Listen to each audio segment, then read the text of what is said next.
Good morning, Coach. Good morning.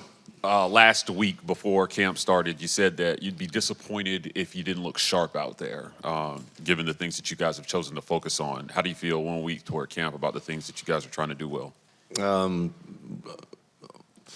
Really pleased, honestly, which is shocking to me. But I mean, when I say really pleased, it's a back and forth. You wish that's probably a good thing to see how each side responds. We've been a little inconsistent in special teams, which was disappointing. I think we'll get that fixed and be okay. But offensively and defensively, it's been some good back and forth. And I think our kids are gaining an understanding of both schemes and making the checks and adjustments that we need to. And so I'm pretty pleased 1 week in. The effort has been great. It's been a little too chippy and unprotective a couple days, and I don't know exactly how to balance that. I think I guess you can go the route of not having a lot of contact, but I just don't know that you can win in this league without having some physical practices in camp. And it scares me to death, truthfully, because we need to stay healthy. We're not that deep at places, and so we've stressed that heavily the last 3 days of trying to practice cleaner without people on the ground. And it has gotten a little better, but we had 2 days in a row that were some really scary things when you watch the film that easily could have hurt somebody. And so I think everybody's dealing with that to a certain extent, and me just trying to figure out exactly how to approach that, particularly with 2 scrimmages coming up, and it's not the easiest thing. I don't know that I have the answer. Hugh, you talked about depth. What's it like as a head coach and an offensive guy to look at the offensive line and start to see depth in the middle and even at tackle in just a short time? Yeah, we're forming some.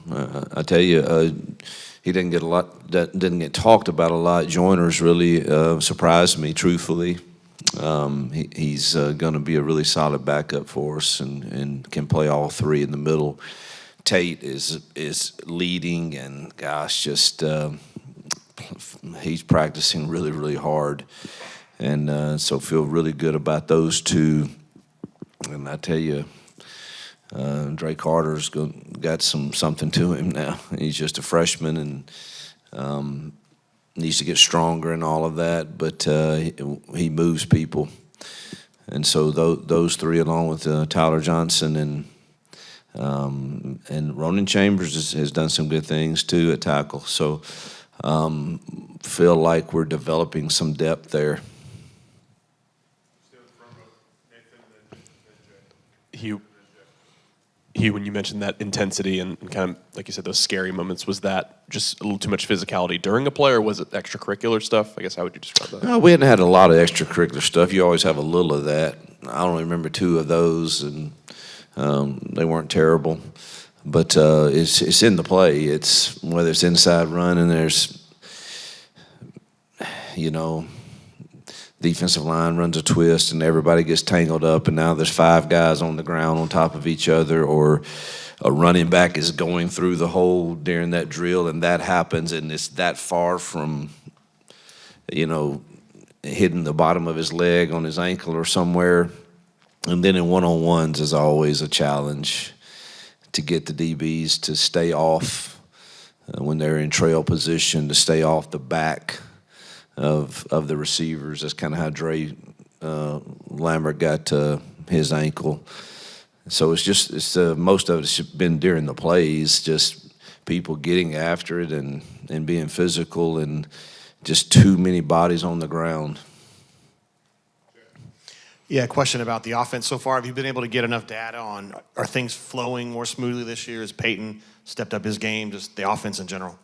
Pleased 1 week in. I think Peyton is gaining an understanding of my mind and Nix's mind on how we see this offense operating and what we depend upon him to fix. And he's had some really good moments where he did some things that made me go, all right, that was smart. And it's all about him understanding what the fixes are, particularly in our RPO game and in our protection game. And I think he and Hank and Holden and Walker has looked incredible in 7-on-7, and the game is a little fast for him right now. In the 11-on-11 world, he when he's got to think about the protections and fixing those, that's new to him a bit. But as far as him getting 7-on-7 and he knows the routes that are running, man, he looks really good. So I'm pleased with them to this point, and we've thrown a lot at them. And I think we only have one more install, and then try to throw everything together for the last few days of camp before you get into a game plan situation. Hugh, on the defensive line, the interior guys, you got a lot of guys there, but have you seen any kind of separation there? Any guys kind of sticking out at those tackle spots? Yeah, I said before, I think, until we really get into the season, I don't know. Marcus Harris was pretty dominant. Do we have that guy? I don't know. I do think we have 6 to 7 bodies that fit the prototype of what you need in there.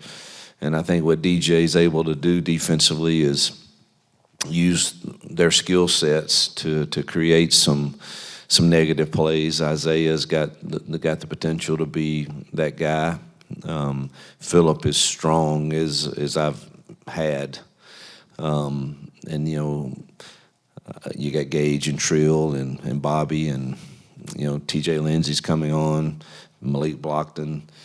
So we've got some guys in there, and I think it's just going to be Jason Jones has led well, seems to be playing harder, more consistently.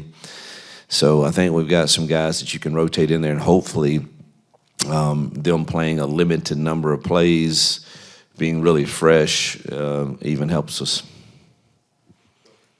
In the return game, how are things looking? I know Keontae and Jarquez have both told us that they want to be back there in the punt kickoffs. I doubt Keontae's going to return kickoffs very seriously, and probably maybe not even Jarquez. I know he wants to, but Keontae's been out with a hamstring, so he hadn't. You look at Malcolm Simmons, Bryce, Dre Lambert-Smith, all are pretty solid at the punt return game. Probably, if I had to say today, you're probably looking at Jeremiah Cobb returning kickoffs primarily, but that's today. Hugh, there's been talk all offseason and even into fall camp about the guys in the secondary. You have a couple of really experienced guys, and then you described them back in the spring, a lot of young puppies that we're going to have to play early and often. As you're a week in and get to see them on the field in the practice a little bit, do you have any more confidence in those younger guys, and if so, who? Yeah, J.D. Law is really having a good camp, and we need him. He's got length, he has speed, size. Kind of messed his shoulder up a little bit, and he's been in a yellow jersey and hasn't been able to do it. But man, the first 4 or 5 days he was really coming on. Crawford is going to be a really good player. He's just a freshman. Amon Lane has shown some flashes. We need Kite to come on. He's got the ability. He's learning how to be disciplined and do your job over and over again. So I think we've made progress there at creating some depth behind Keontae and Ken Lee. The safeties guys, Terrence Love is coming on. Jaron Thompson, obviously, is one of the leaders back there with Champ and Caleb Wooten. But we're going to need Sylvester and Terrence to play a lot of snaps, and Robinson has got a chance to help us there too. Coach, seems like the changing of the guard at the coordinator spots on both sides of the football. You guys added a ton of energy. I mean, Nix brings it, Kelly brings it, DJ brings it. Just how intentional was that? Like, we need guys to kind of bring the juice, and just kind of how have you seen that affect the guys? It was absolutely necessary for me to do that, for my sanity, for my help. I have to have some help with that, and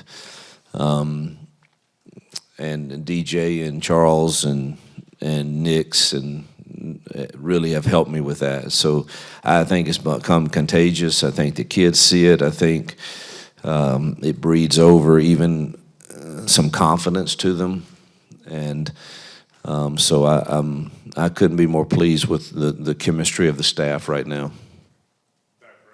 Morning, Coach. Overall, could you tell us, in your own opinion, who has impressed you throughout camp or who's really stood out?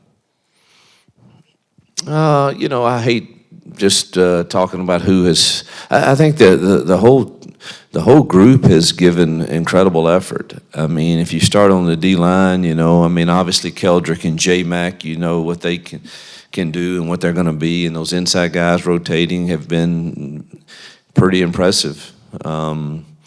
The rotation, Keon Crawford has stood out. He's going to give us valuable minutes. And Amaris Williams is going to be really, really talented. So I'd say it's probably that front that stood out to me as, all right, we've got more depth there than we had last year.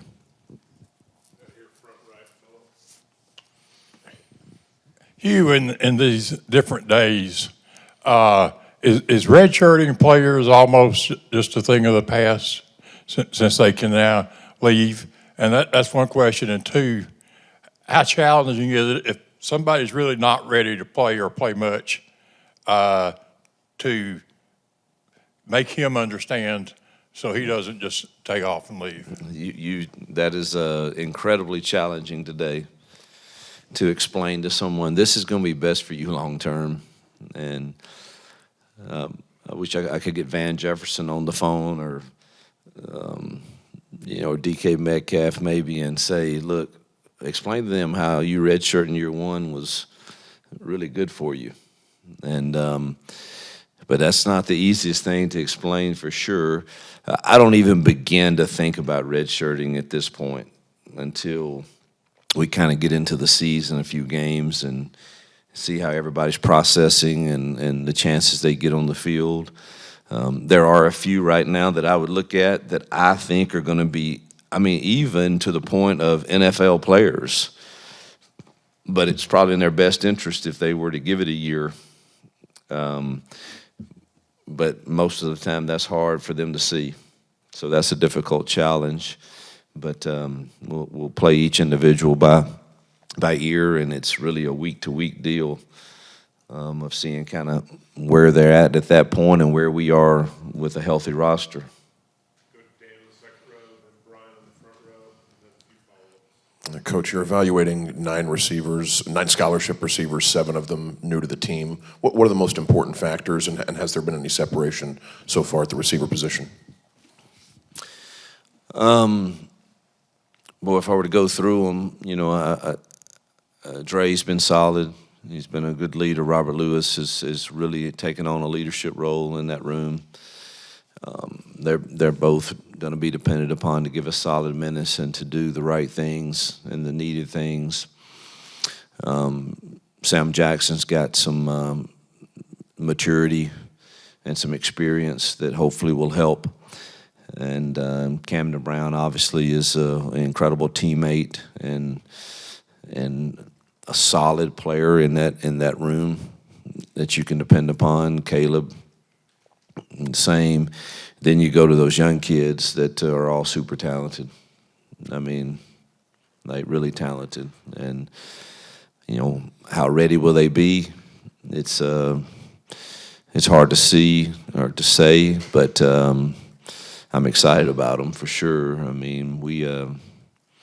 We tossed Malcolm a little toss sweep in the first little red zone lockout competition from the 25-yard line, and he looked like an absolute jet, and he was just untouched. And we didn't have that type of weapon last year, and he just loves the game, and he's coming on pretty fast. As is Bryce is playing faster, and Perry and Cam have the bodies right now to do that. There's a lot of things to learn. For sure, particularly the top end of the route stuff for them and how to play fast every play. And but I'm pleased with where that room is right now. Yes, Coach. What's the plan for Saturday and where you guys do some scrimmaging? I don't know. We sure need to tackle some. But then I'm not on my phone all day pretty much, and then I open up the deadgum Twitter X, whatever you call it, and see that a team in our conference lost their starting tailback. That keeps you up at night. Not all of the scrimmage will be live, but my plan currently is, yes, there will be a portion of Thud and then a portion of live. And in the portion of live, there'll probably be a few people that don't participate in it. Hey, Coach. Caleb Jones, Rivals. From a recruiting perspective, how are things going in your eyes, and what is it right now that's got kids buying into Auburn? Well, I think we've been consistent with our message. I think our message is pretty simple: come and see. And we think that Auburn has a different environment and culture than many. I'm not saying that that's best for everyone or that we're better than someone else, but I do think we're different. And I think there's a lot of families that when they get here, they sense that. Obviously, we've got a competitive, fair NIL with On to Victory.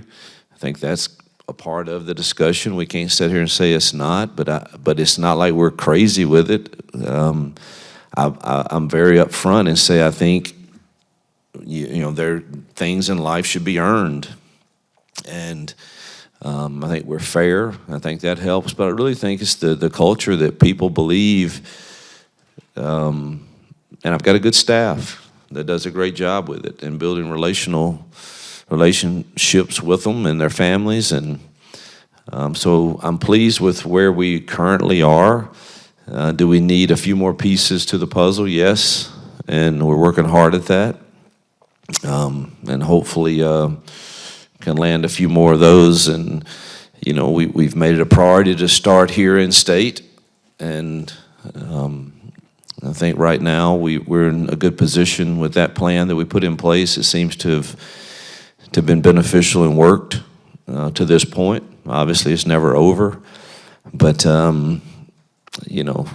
pleased right now. I don't know. We're in the top 10 in the country, I would think, and that's where you've got to stay if you want to compete. And if we can finish out with a few more pieces that we're targeting, I think we'll been able to stack a 25 class on top of the 24, which I think was a really solid class also. So pretty comfortable where we are right now.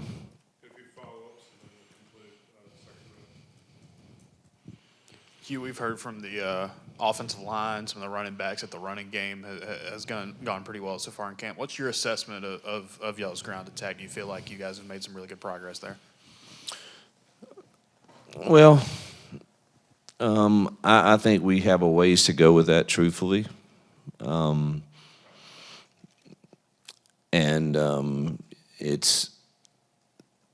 some of it is you're not planning for the fronts every day. And here's another front that, oh crap, and you're trying to run this new blocking scheme, and this will be one where I want Peyton to get out of it. And so that's where we are right now. Is now we're at a point of, I don't think we have any more runs going in. Not that we don't have others, but I consider them auxiliary runs where, all right, this week this could be good, and you put it in that week. But our base runs are now pretty much in, and now it's a matter of us getting out of it if it's not the right look, and what do you go to, and making sure our quarterbacks understand that. So it's probably some of that too, where we just ran this blocking scheme into a tight front, and it's just not going to be very beneficial. So I like our run game. We've gotten back to exactly what I'm used to from my days in the past, and I know it has answers. We just got to make sure we do a good job teaching what the answers are. Coach, can you speak on the progression from year one to year two now with you at the helm, as well as just the team's identity overall going into the season? The team's culture is better, the team's chemistry is better, and the team's accountability is better, the effort's better, our roster's better. I don't know what that means for year two, but I enjoy where we are right now.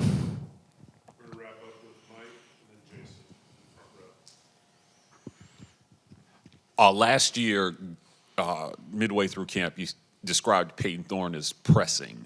Following up on his performance this spring, do you feel like he's worked through the things that you saw last spring? And what is the biggest difference you see in him this fall camp versus last year? Yeah, I don't really want to even remember last year. I just I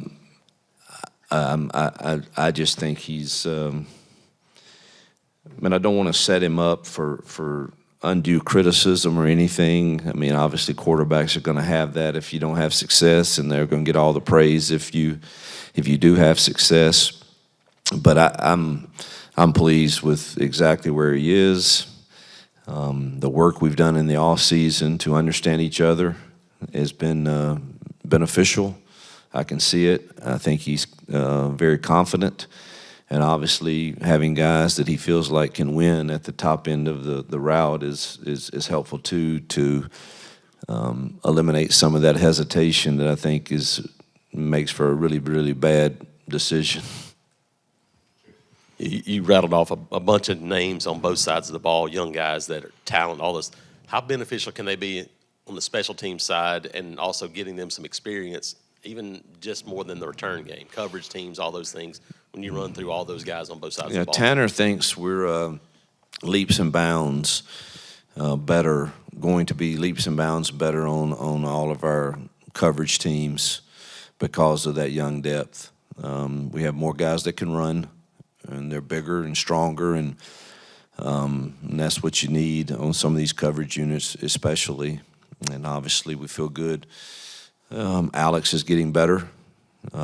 He's gaining weight and feeling better every day. So between he and Towns, we feel pretty good there. Feel good about Oscar. But the coverage units, you need bigger, fresher, faster bodies, and Tanner feels like we've improved that. Yep. Thank you, guys.